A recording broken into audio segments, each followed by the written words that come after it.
na dating higaan lang, ngayon ginagawang material sa sari-saring kagamitan. Silipin ang nakakaliw nitong transformation mula sa mundo ng art hanggang sa fashion. Kung si Aladdin may magic carpet, tayo namang mga Pinoy may bonggang banig. Sikat ito sa ating mga Pinoy lalo na sa oras ng siesta. Pero alam nyo bang hindi lang higaan ang gamit nito?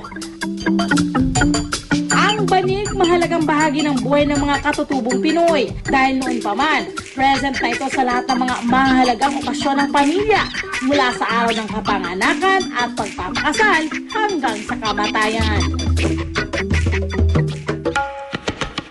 Ngayon, hindi na raw mabilang ang gamit ng banig na gawa sa pinatuyong dahon ng pandan o di kaya ng buri. Depende pa sa probinsyang pinagmulan ang hitsura at habi nito.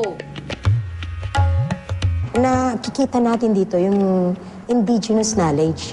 Hindi lamang sa pag-weave, no? O paglalala nito, no? Kundi yung paggawa ng design, no? Sa Bukidnon, pino ang hibla ng mga banig. Kadalasang disenyo ang mga kakaibang geometric pattern gamit ang ilang mga kulay. Mas makapal at mas makulay naman ang banig ng tawi-tawi. Makikita ang mga kulay na green, orange, blue at yellow sa mga ito. Isa naman sa pinakasikat sa bansa ang banig ng Basay Samar na may pinaghalong tradisyonal at modernong mga disenyo. Madalas na tema raw nito ang kapaligiran. Pero ang tanong, may lugar pa ba ang banig sa makabago nating panahon?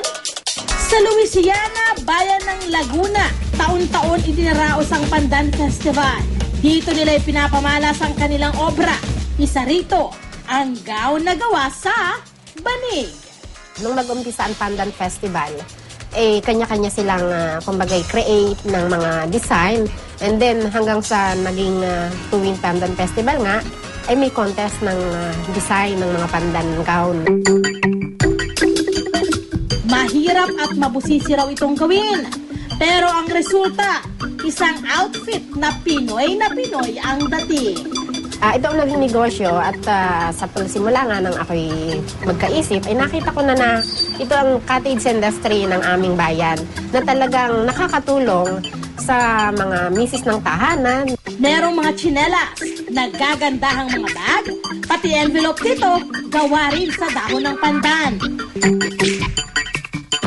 Sagana raw kasi sa puno ng pandan ang kanilang lugar, kaya hindi sila nauubusan ng materyales. Ito po yung iluhan, ang tawag dito sa Louisiana. Ito po yung ginagamit para lumambot ang ating pandan para makapagsimula tayong malala.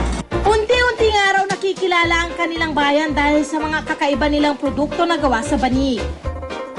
Karamihan daw sa mga taga-Louisiana na bayan ng Laguna, kumikita sa paghahabi ng banig. Sa pamamagitan ng kanilang kooperatiba, ang gawa ng mga kababaihang miyembro ay madaling naibibenta.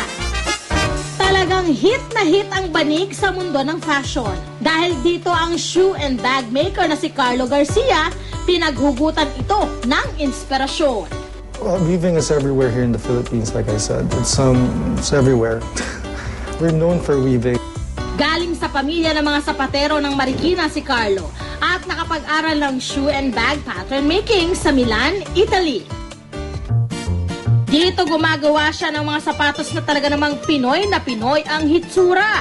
Ang leather, ginugupit at hinahabi ng kanyang mga tauhan. Sa katunayan, ginagawa nila ito gaya ng sa traditional na paraan ng paghahabi ng tela. Ang suwelas ng sapatos naman, gawa sa bunot ng niyog, habang ang panali, gawa naman sa abaka. Kaya naman ang resulta, ang tinatawag niyang Carabao shoes. Matibay na, proudly Pinoy-made pa. Ilang buwan pa lang na ipakikilala ang mga sapatos na to, pero unti-unti na raw itong sumisikat sa mga shoe lover. Ang mga banig-inspired leather shoes, mabibili sa presyong 4,000 pesos hanggang 12,000 pesos. Maski sa mundo ng art, bumibida rin itong higaang Pinoy.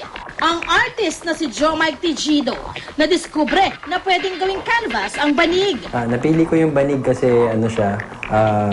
nakaka-promote siya ng mga agricultural products natin. Tapos bilang isang fine art canvas, signature look ko siya dun sa mga paintings ko. Salamat sa banig, naging angat sa iba ang kanyang mga obra. Yung gusto ko sa kanya, yung texture niya. Yung rough texture niya ay parang hiyang siya dun sa style ko na paggawa ng texturized effects ko. Pero hindi riyan nagtatapos ang pagiging makabayan ni Joe Mike. Dahil bukod sa kanyang canvas, Pinoy na Pinoy rin ang tema ng kanyang mga painting. Kadalasan ng pinipaint ko, nature themes at saka Filipino themes. So, yun yung mga topics na paborito ko dahil para sa akin, hindi siya nakakapagod gawin dahil personally, interest ko sila. Nariyan ang parol, mga street vendor. Kaya naman pati ang mga foreigner na uhumaling sa kanyang mga obra na mabibili mula 5,000 piso pataas.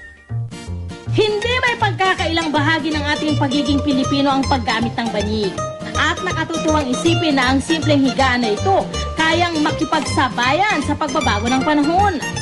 At kasabay nito, patuloy pa rin itong nagbibigay ng kabuhayan sa ating mga kababayan.